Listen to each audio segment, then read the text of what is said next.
Good afternoon, all. It's good to be back on doing these lives and continuing with this. It's really amazing to me, as though I even had to really doubt. It's amazing how easily you can slip out of a habit. And so I have not been on to do these lives in probably for the last 3 weeks or so. I don't think I've done one in all of July. I do remember the last three Fridays have been interesting times for us all. It started on July 2nd when we first had Hurricane Elsa passing through. And I remember no electricity, no possibility to go live. And then the following Friday, I remember because for some reason, right after the storm happened, every single tile in my kitchen just popped up off the floor. And so that Friday following the hurricane, I was spending the time with my house being dug up by workers who were retiling. And well, first they were doing the dig up, then they were doing the retiling the following week, which explains why I was not here last Friday.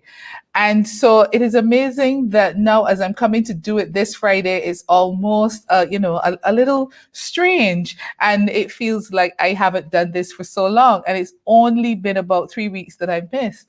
But I am pleased, as always, to be here and to be able to talk and to share a little. The topic that I am looking at today is how are you coping?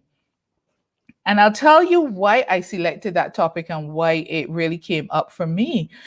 Interestingly, in spite of all the information, the background, the awareness that I have, the experience and things that I have done, I have found that in recent times, maybe the last few weeks or so, I really was starting to get to a point that I was feeling so tired and worn down. And so I remember posting that online. I posted it both on LinkedIn and on Instagram, posting the fact that I was tired, I was worn down, I'm going through it. It feels like you're constantly trying and you're doing and you're putting one foot in front of the other, and it feels like you're not making any progress because there's always so much more to be done.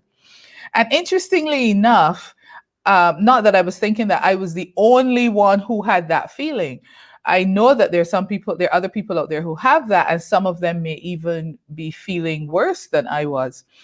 But interestingly enough, what happened when I posted was that there was a lot of feedback and a lot of people talking about the fact that had felt the same thing and they had various strategies that they were using to cope. And so it made me think about it. How many of you out there are feeling like you have this as an issue and you're thinking that you are the only one? So I want to say this to you right off the bat. You are not alone. And I did a session yesterday with a client organization where they were also talking about the fact that they are feeling stress as part of their work and the very nature of their work, the amount, the demands on their time, the kind of work that they have to do. They're constantly under pressure. And so, adding the reality of our situation now, the things that keep coming up on top of the nature of their work, they have found that their stress is just growing. And so just confirms it's not one particular type of person, it's not a person in any particular industry. There is just a general feeling for all of us out there now where you're feeling tired, you're feeling like you're putting a lot of effort into it. And no matter how much you try to do things, there are still so many things that need to be done. Now, particularly for me, and there may be again others in my situation, I know that having transitioned from working full time in an organization and now going to a situation where I am running a business and starting a business, that there are so many things that I now have to do for myself that I really never thought about before because they were done by somebody else, or somebody else was doing the thinking about them, and maybe I was only dealing with a part of it. So sometimes even things as simple as getting materials ready, preparing graphics and so on for things that you're going to do. And even then to the bigger pictures of having to know about things like registering business and making sure that you're dealing with your finances effectively. All of those things now become issues that you have to shift your mind into thinking. So for me and for others who are in this a similar situation where you're moving from being an employee to now being a business owner, there's also just a lot more things that you have to learn, you have to consider, and you have to start incorporating into what you are doing. And so that, of course, can add pressure too. It doesn't mean that it's unbearable, but it just means that it adds greater weight to what you're thinking about, what you're pondering through, and what you have to solve, the problems, the decisions that you have to make. And so the topic, as I said, is how are you coping? Now, in the session that I was preparing for with my client yesterday, in preparation for that, I did some research online. And one of the things that I found, which I thought was an excellent tool, was the Gallup organization has produced a a global workplace survey.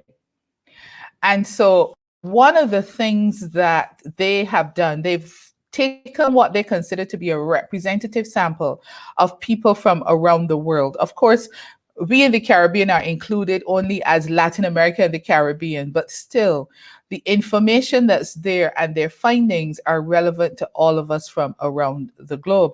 So if you're interested, you can go look it up. You can just Google it online, go to the Gallup website, and usually their material and information is available for download.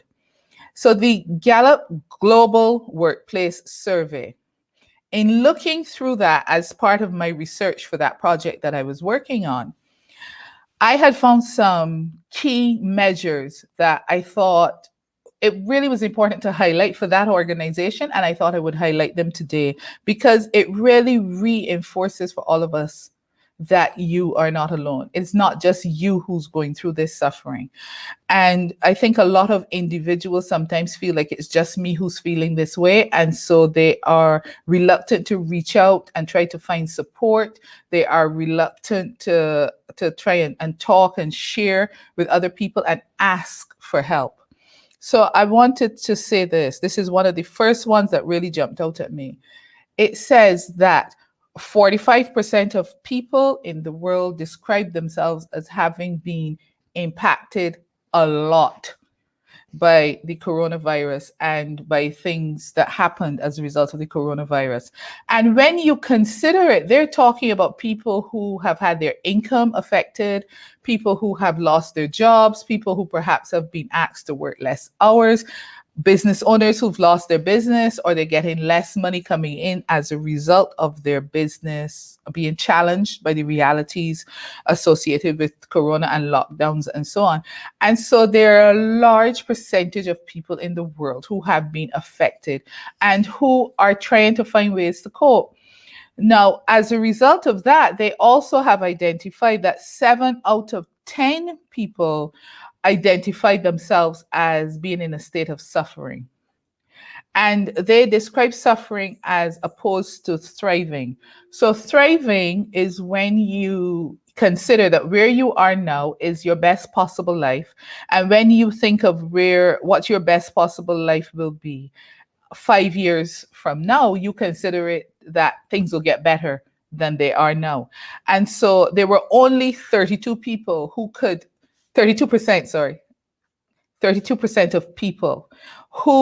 could look at their situation now and consider that 5 years from now it was going to be better. The majority of people, nearly 70% of them, were thinking that where they are now, and if they look at where they're likely to be 5 years from now, that it is likely to be worse.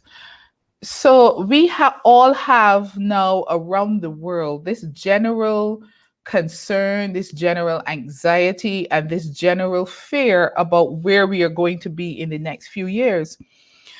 And it is known, again, from research, that as we have that sense of suffering, as we have that sense of not being hopeful for the future, it puts us in a place where we are less creative, we are less innovative, and we are likely to be less energetic and productive in our works, which then means that as we struggle to do what we're going to do, whether we are employed or we are building a business or we are doing some other form of creative endeavor, it puts us in a place then where we just cannot produce at the level that is necessary in order to keep moving forward.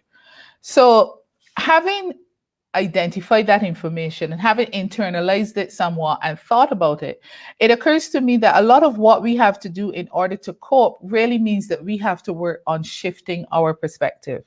Yes, we are in tough times. Yes, we are in challenging times. But as you know, if you look at our history, there have been other crises in the past, and there are always stories where we hear about people who started building and started creating and coming up with amazing ideas during those crisis situations. And so the only way that we are going to get to a point where we can be as creative as we need to be or as innovative as we need to be is if we get to a place where we have hope and we have a sense of happiness that tomorrow is going to be better than today. And to do that, it's not easy always to do it on your own. It really is that we require people around us who will help us and support us and who will remind us when we need to. Yes, first, that we're not alone. And then, secondly, that even though the situation is dire, here is something that we can consider. Here is a way that I can help you. Here is an option that you can take. And so I want to start by saying to you, look at what's happening to you now and believe with every fiber of your being that things will get better. I know, easier said than done. It's always easier said than done, but there is value in trying to do it. And I'll tell you this because one of the things that I studied as part of my preparation to be a coach, I came at it from the perspective of positive psychology. And so positive psychology looks at what it takes for us to be in a state of thriving, living in communities that are thriving, understanding happiness, wellness, and positive emotions. And one of the things that they have found is that when we are in these states where we need to generate more positive emotion, we have the power to do so deliberately. And so I've created a graphic that I have put on my page on LinkedIn, the page Breakthrough Performance Coaching. Please, you can go there, you can get the graphic, and you can see that there are some building blocks and some steps that we can take to help us build in a deliberate way those positive emotions. And so some of the things that positive psychology talks about, they talk about things like gratitude and practicing gratitude, and then kindness and practicing kindness. And the value in practicing gratitude is that it really shifts our perspective away from ourselves. So there are times when you are feeling so depressed and you are recognizing that you're trying everything and it's not working and your situation is dire and there is so much that you do not have. If you are able to put yourself in a place where you can be grateful for what you do have, then it helps you to shift your emotion. Now, we're not talking about kumbaya, where you're suddenly going to start, looking around and magically seeing things that are there that are not there. But instead, to consider, even though you may have little, that consider that what you have or what you were able to do in order to get the little that you have is still a skill and accomplishment. You may know people who can assist you. You may have skills that you can use. You have opportunities that are available, even though they may not be what you are hoping for. And when we are able to say that we are grateful for those things and we are able to say that we're thankful for even the little that we have, it puts us in a more positive emotion so that we can attract, we can go out and find, we have the energy to go and look for more positive things. And then kindness. When we talk about practicing kindness, and I know that a lot of people already know this, but when you can do something good for someone else, again, it puts you in a different state of mind. It puts you in a position where you are no longer just seeing what is happening for yourself, but you are seeing that you have the ability to have a positive impact on someone else. And it gives you a sense of empowerment because you can choose to do this. It gives you a sense of feeling good about your contribution in the world, that you can give no matter how small, you can do no matter how little, you can be no matter how slight, and you can help in some way. And so that is the value of practicing kindness. Then the other two that I always talk about a lot is practicing joy and practicing laughter. And the thing about joy is, if you are able to find something every day that brings you joy, it makes you smile, it puts you in a positive state of mind. For some people, that's walking on the beach. For some people, it's going to the beach, it's listening to music. Some people, sometimes when I talk to people, they say it's doing spiritual activities, just that sense of being able to connect with a higher power. It brings them that feeling of joy. Some people say spending time with family, with their children, with their pets. Whatever you can do that is going to leave you with that feeling of joy. It puts you in a positive state, gives you more power so that you can take more actions and you can get more done. And the last one then that I like to talk about is laughter. Yes, I like to laugh. And so, as a result of that, I do have a list of comedians who may have done shows that are available on YouTube. There may be some that are on Netflix. And so, I will listen to these as an opportunity to just get yourself into that state of laughter, because remember, laughter is a medicine and it produces those positive chemicals for us that helps our brain to get into a state where we can be more productive, we can be more energized. And part of the technique that they ask us to use as we are working to change ourselves into these more positive states of being is to use laughter, like listen to something that makes you laugh or makes you smile just before you go to sleep, because then it puts you in a positive state so that as you're sleeping, you know, your brain is producing the positive or the good chemicals. And when you wake up the next morning, then you are likely to be in a better state of being. So, of course, these things are not the be all and end all of getting us into a state of happiness, but it's a starting point. And when you are feeling burnt out and you're feeling depressed and you are feeling like you've given it your all, and no matter how hard you try, there is so much still to be done, it can be useful to at least start with these things and get to a point where you can then do a little more and do a little more and keep going. Often, the secret to our success is if you can hang in there and keep putting one foot in front of the other and keep moving forward. Sometimes that is the secret to success. Just don't stop, just keep going forward.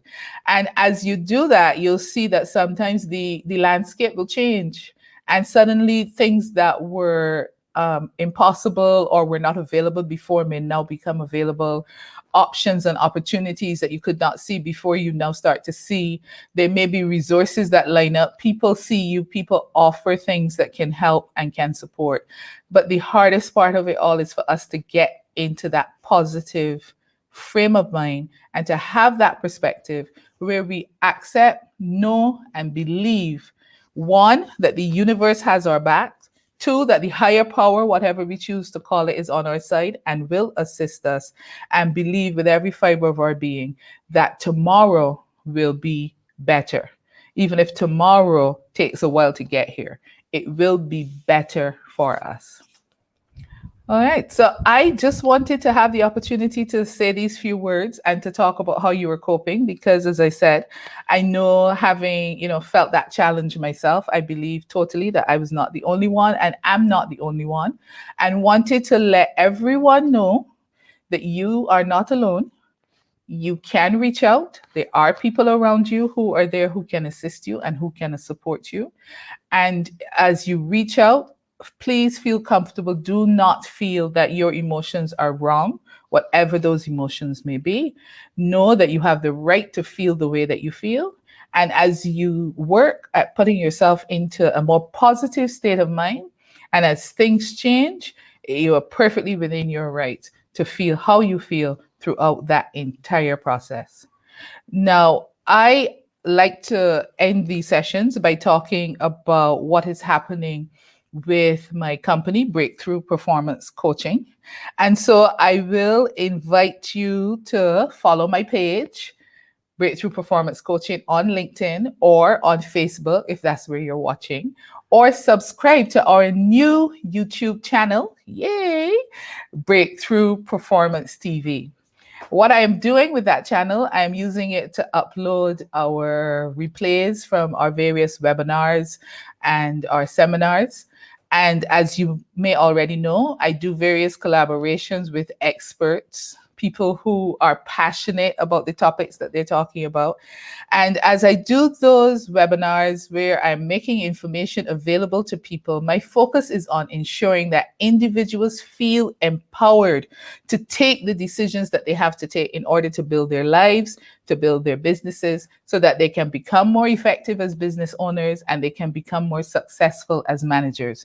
And so the idea is that these individuals who are experts in their field are volunteering their time, their knowledge, and their experience and sharing that information so that we all can learn and grow. So if you subscribe to my page on LinkedIn, you will know whenever we have another event coming up so that you can participate in it live. And if you miss the event live or you want to be able to review what you heard live, you subscribe to the channel Breakthrough Performance TV on YouTube, and you will be able to get the replays when they are up and available. So I am very happy to have been able to come back on and start rebuilding this habit so that I can keep it going. I ask you to look out for future sessions. And please, as always, feel free to share your comments, share your questions, and offer any feedback that you will as we move forward with this initiative. Thank you very much for joining me. Take care and enjoy the rest of your day.